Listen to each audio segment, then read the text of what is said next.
승지의 소실이 되고 아들들을 목민관으로 만든 강한 여자. 조선왕조 명종 때 복내 양사원이라는 사람이 있었는데 시를 잘 짓고 천하명필일 뿐만 아니라 목민관으로도 수완이 비상했습니다. 그는 대동 3등 함흥, 평창, 강릉, 회양, 철원, 안변 등 8고을의 수령을 역임하면서 가는 곳마다 백성들의 살림살이를 놀랍도록 부유하게 만들어 주었습니다. 모든 공사를 조금의 부정도 없이 공정하게 처리함은 물론 백성들의 납세를 최대한으로도 감해주어 백성들은 그를 친어버이처럼 따랐고 그의 말이라면 물불을 가리지 않고 기꺼이 복종했다고 합니다. 그런 공로로 그는 후일의 통정대부가 되었는데 놀랍게도 그가 세상을 떠난 뒤에 보니 수십 년간에 걸쳐 8고을의 수령을 지냈음에도 불구하고 사제가 한 푼도 없었다고 합니다. 그 한 가지만 보더라도 그가 얼마나 청렴결백한 관리였던가를 가히 짐작할 수 있는 일인데 양사원은 본래 돈령주부 양희수의 서실소생이었습니다. 당신은 적서에 차별이 혹심하여 서자는 벼슬을 못하게 된 것은 물론이고 심지어 아버지가 세상을 떠났을 때 제청에도 들어서지 못하게 되어 있었습니다. 다시 말하면 서출은 공식적으로는 어엿한 아들 행세를 못하도록 되어 있었던 홍길동전에 나오는 아버지를 아버지라 부르지 못하고의 시대였습니다. 그러면 양사원은 서실소생임에도 불구하고 어떻게 여러 고을에 걸쳐 사또 벼슬까지 지내게 되었으며 만백성들의 추앙을 한 몸에 받을 수가 있었던 것일까요? 그것은 순전히 그의 생모인 최씨 부인의 덕택이라는데 양사원의 아버지 양희수는 당대의 풍류객인 동시에 풍채가 좋기로도 유명한 사람이었습니다. 그는 일찍이 문과에 급제해 여러 가지 벼슬을 지내던 중 나이 50이 넘어서는 전라도 영광군수로 제수되었습니다. 그는 많은 구종들을 거느리고 임지로 가는 도중에 명승고적들을 모조리 찾아다니며 풍월짓기를 즐기고 있던 어느 날 깊은 산중에서 해가 꼭박 저물어 버렸습니다. 일행은 많고 날은 저물었는데 산중에는 인가가 없어서 숙식이 큰 문제였는데 어쩔 수 없어 산속을 한동안 헤매다 보니 저 멀리서 산기슭에 조그만 초가집이 하나 보였습니다. 일행이 그 집으로 찾아가 주인을 부르자 12살쯤 먹어 보이는 소녀가 나왔습니다. 이 집 아이냐? 네, 그러하옵니다. 누구를 찾으시옵니까? 소녀는 비록 나이는 어릴망정 눈이 반짝이는 것이 무척 총명해 보일 뿐만 아니라 산골처녀치고는 말솜씨도 매우 의젓했습니다. 우리들은 지나가던 나그네들로 우연히 이곳을 지나다 날이 저물어 너희 집에서 하룻밤 신세를 지고 싶으니 부모님한테 말씀을 좀 여쭈어다오. 양희수는 말에서 내려 소녀에게 부탁했는데 소녀는 잠시 주저하는 빛을 보이다 아버지 어머니는 공교롭게도 일갓집 제사에 가셔서 내일이라야 돌아오십니다라고 대답했습니다. 그래, 우리 일행이 매우 난처하게 되었는걸. 그러면 너의 집에는 너 혼자밖에 없다는 말이지? 그러하옵니다. 그러나 길손들께서 저녁도 굶으시고 한 데서 주무실 수는 없는 일이 아니옵니까? 제가 손님들을 제대로 대접할 자신은 없사옵니다만 불편하신 대로 모두들 들어오십시오. 제가 힘닿는 대로 시중을 들어 드리겠나이다. 그거 참 고마운 말이로구나. 우리 일행이 10여 명이나 되는데 내가 밥도 짓고 말죽도 끓일 수가 있겠느냐? 잘은 못하옵니다마는 힘자라는 데까지는 해보겠나이다. 내 마음씨가 정말 고맙구나. 그러면 하룻밤 신세를 지도록 하겠다.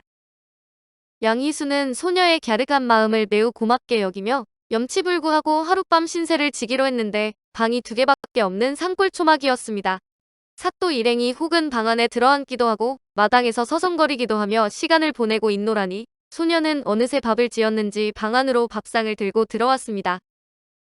귀하신 손님이 오셨는데 소찬뿐이옵니다. 과히 나무라지 마시고 달게 잡숴 주시옵소서. 내가 어느새 밥을 지었느냐. 밥 짓는 솜씨가 빠르기도 하구나. 소녀의 재빠른 솜씨에 감탄하며 밥상 앞에 다가앉아 보니 반찬이 비록 소찬 일망정, 된장찌개며 산나물 무침이 보기만 해도 먹음직스러웠습니다. 사또 양희수는 밥과 반찬을 먹어보고 소녀의 음식 솜씨에 또 한 번 감탄에 마지 않았는데 밥과 반찬이 모두 뛰어나게 맛이 좋았기 때문이었습니다. 내가 이처럼 맛 좋은 음식을 먹어보기는 50평생에 오늘이 처음이다. 너는 어린아이가 어쩌면 음식 솜씨가 그렇게도 좋으냐? 황성하옵니다. 과분한 칭찬을 내려주셔서 영광스럽기 짝이 없사옵니다. 소녀는 밥상 옆에 두 손을 읍하고 서서 예의범절이 분명하게 대답을 했는데 양사또는 하룻밤을 편히 지내고 다음날 아침 길을 떠나게 되었습니다. 양사또는 소녀를 불러 약간의 밥값을 내주며 이거 몇 푼 안 되는 돈이다만 간밤에 너의 신세가 대단했으니 받아두어라고 했으나 소녀는 펄쩍 뛸 듯이 놀라며 사양했습니다. 손님에게 조석을 대접한 것은 주인으로서 당연한 일이운데 어찌 밥값을 받으라 하시옵니까? 부모가 아시면 제가 책망을 받게 되오니 이 돈을 도로 거두어 주시옵소서. 내가 점점 영리한 소리만 하는구나. 그러나 너한테 신세를 잔뜩 지고 나서 그냥 떠나가는 것도 사람의 도리에 벗어나는 일이 아니겠느냐. 그것은 사또님의 말씀만으로도 충분한 줄 아옵니다. 소녀가 그렇게까지 나오니 양사또는 숙식비를 억지로 떠맡길 수도 없어 돈을 도로 거두어 넣고 이번에는 보따리 속에서 청홍선자 한 쌍을 꺼내 소녀에게 내밀어주며 이렇게 말했습니다. 내가 기어이 받지 않겠다고 하니 대신 예물이라도 하나 주고 가겠다. 이 청홍선자는 내가 서울을 떠날 때에 친구에게서 축하 선물로 받은 것이니 이것이라도 받아두도록 하라. 고맙나이다. 그처럼 귀하신 예물을 주신다면 받겠사옵니다. 양사또는 크게 웃으며 한 쌍의 청홍선자를 소녀에게 내려주었고 그날로 그 집을 떠나 임지로 향했습니다. 그로부터 3년이라는 세월이 지난 뒤 양사또는 영광군수로 있는 동안 많은 치적을 남기고 3년 만에 승지로 승격이 되어 서울에 올라와 있는데 하루는 50가량 되어 보이는 촌부한 사람이 찾아왔습니다. 그대는 어디서 온 누구이며 무슨 일로 나를 찾아왔는가? 소인은 충청도 두매산골에 사는 최서방이옵니다.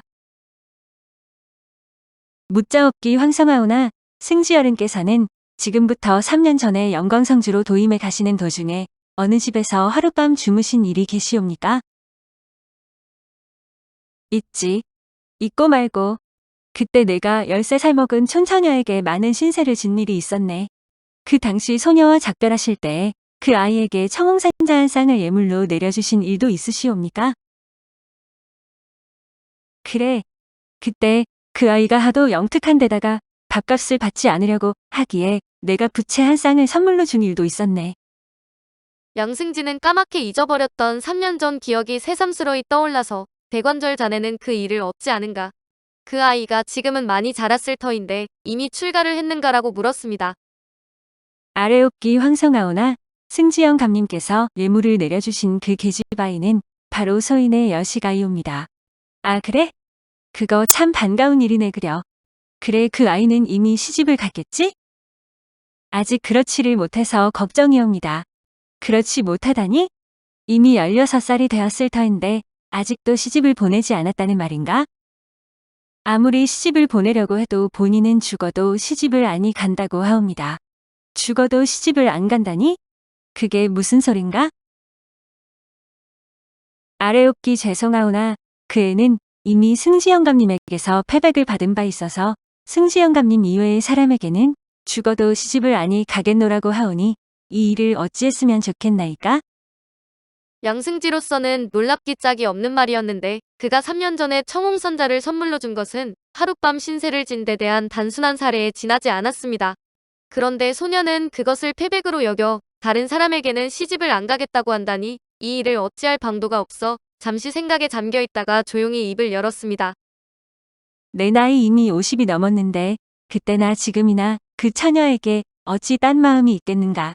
그 당시 나는 아무 뜻도 없이 단순히 감사하다는 마음에서 그 예물을 주었을 뿐이니 그대는 지금 곧 집에 돌아가 그 애를 잘 타일러서 좋은 가문에 출가시키도록 하게.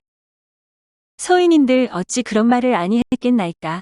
그러나 그 애는 이미 마음을 결정했기 때문에 죽어도 다른 데는 시집을 아니 간다고 하옵니다.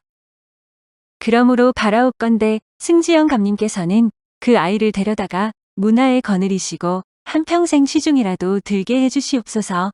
늙은 애비의 평생 소원이옵니다. 촌부가 눈물까지 흘려가며 애원하자 양승지는 중대한 책임감이 느껴 오랫동안 깊은 생각에 잠겨 있다가 드디어 일대 결심을 하며 이렇게 대답했습니다. 그의 결심이 그토록 강경하다면 어쩔 수 없는 일이구려.